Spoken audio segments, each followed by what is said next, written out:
माँ भारती के सच्चे जेनजी कौन है? ये है हमारे जंतर मंतर आंदोलन के जेनजी की एक तस्वीर। गुस्सा है, सवाल है, व्यवस्था के खिलाफ आवाज है, लेकिन प्रधानमंत्री जी को गंदी गंदी गालियां देना, भारत देश के टुकड़े टुकड़े होते हैं तो हो जाने दो, ऐसी भाषा का इस्तेमाल करना, क्या यही माँ भारती के सच्चे जेनजी की पहचान है? क्या यह जेनजी आपको अपेक्षित है? या एक तरफ विश्व में जर्मनी हो या जापान, इन्हें कुछ प्रांतों को एकत्रित करने के लिए सालों लग गए, तब कहां जाकर जर्मनी और जापान जैसे देश बने। लेकिन 600 से ऊपर रियासतों को मात्र 18 महीने में अखंड भारत का हिस्सा बनाकर लोकतंत्र को स्थापित करने वाले लौह पुरुष सरदार वल्लभ भाई पटेल चाहिए। सवाल पूछना लोकतंत्र है, विरोध करना हमारा अधिकार है, लेकिन क्या विरोध के नाम पर नशा करना, सिगरेट गांजे का सेवन करना, ड्रग्स लेना और देश के वरिष्ठ नेताओं की उम्र और उनके समर्पण का सम्मान किए बिना शब्दों की मर्यादा भूल जाना, क्या यह सही है? क्या यह जेनजी आपको अपेक्षित है? या फिर ड्रग फ्री मूवमेंट में अपना पूरा जीवन समर्पित कर इस भारत को ड्रग फ्री इंडिया मूवमेंट में जोड़ने वाले पद्मश्री जुमदे योंगम गामलिन अरुणाचल प्रदेश जैसे जेनजी अपेक्षित है? जंतर मंतर के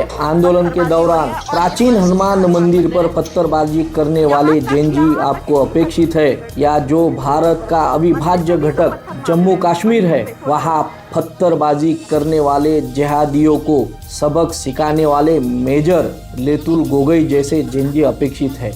मीडिया कवरेज करने आई हमारे बहन के साथ बदतमीजी करने वाले जेनजी आपको अपेक्षित है? या पहलगाम आतंकवादी हमले में जिन बहनों के सुहागों को जिहादी आतंकवादियों ने उजाड़ा, उस सुहाग का बदला लेने वाले ऑपरेशन सिंदूर के जाबाज सिपाही जेनजी अपेक्षित है? हाइड्रोजन ट्रेन बनाकर भारत में इतिहास रचने वाले जेनजी अपेक्षित है?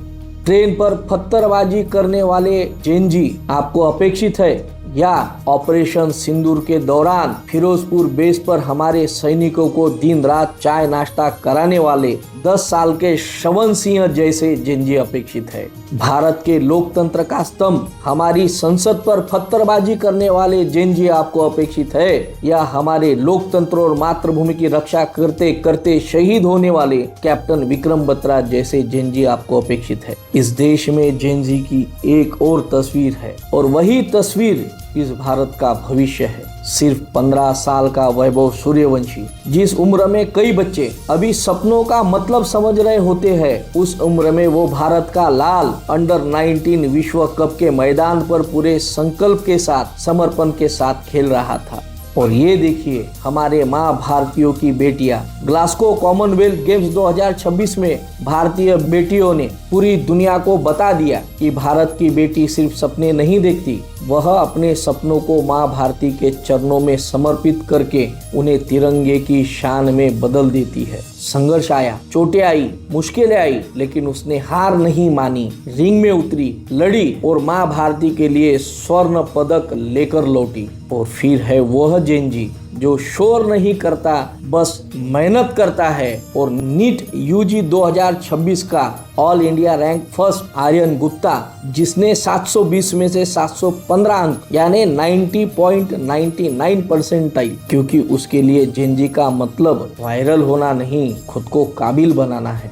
माँ भारती को ऐसे ही बच्चे चाहिए जो सवाल पूछे, अन्याय के खिलाफ खड़े हो, लेकिन अपनी भाषा और व्यवहार में माँ भारती के संस्कारों को जीवित रखे। क्योंकि भारत की असली जेनजी गालियां देकर नहीं, कर्तृत्व से इतिहास लिखती है। याद रहे, नशा नहीं, गलत शब्द नहीं, बल्कि अपने लक्ष्य के प्रति समर्पण ही जेनजी की असली पहचान है। इष्टम वा स्वप्नम वा माँ भारती हेतु समर्पणमेव बलम, अर्थात इच्छा हो या स्वप्न, माँ भारती के प्रति समर्पण ही हमारा सबसे बड़ा बल है।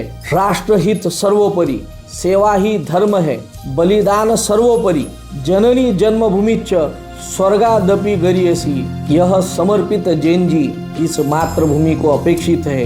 वंदे मातरम। भारत माता की जय।